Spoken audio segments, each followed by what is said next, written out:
ട്രക്കിന് മുന്നിൽ മറിഞ്ഞ് അടിയിൽ കുടുങ്ങിപ്പോയ ബൈക്കും യാത്രക്കാരനുമായി അതിവേഗം ട്രക്ക് ഓടിച്ചു പോയി ഡ്രൈവറിന്റെ ക്രൂരത. യുവാവിന് ഗുരുതരമായി പരിക്കേറ്റു.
ഉത്തർപ്രദേശിലെ ആഗ്ര ഹൈവേയിലാണ് ഞെട്ടിക്കുന്ന സംഭവം നടന്നത്.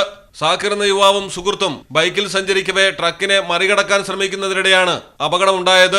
ലോറിക്ക് മുന്നിൽ വാഹനവുമായി വീണുപോവുകയായിരുന്നു. ഒരാൾ തെറിച്ച് രക്ഷപ്പെട്ടെങ്കിലും സാക്കിർ ബൈക്കുമായി ട്രക്കിനടിയിൽ കുടുങ്ങിപ്പോവുകയായിരുന്നു. ടയറിന് മുന്നിൽ കുടുങ്ങിയ സാക്കിറിനെയും കൊണ്ട് അതിവേഗത്തിൽ ട്രക്ക് പാഞ്ഞു. പിന്നാലെ എത്തിയ യാത്രക്കാരുടെ ഏറെ നേരത്തെ ശ്രമഫലമായാണ് വാഹനം തടഞ്ഞു നിർത്തിയതും യുവാവിനെ പുറത്തെടുത്തതും. ആശുപത്രിയിൽ പ്രവേശിപ്പിച്ചിരിക്കുന്ന യുവാവിന്റെ നില അതീവ ഗുരുതരമാണ്. ഡ്രൈവറെ പോലീസ് കസ്റ്റഡിയിലെടുത്തു. News desk Malayalam television.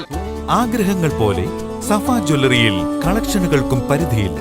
ഓരോ സീസണിലും അടിമുടി മാറുന്ന ഡിസൈനുകൾ, സ്വന്തം ഫാക്ടറിയിൽ നിർമ്മിക്കുന്ന പരിധിയില്ലാത്ത കളക്ഷനുകൾ. സഫ ജ്വല്ലറി, പാരമ്പര്യം പൊന്നാക്കിയ ആത്മബന്ധം.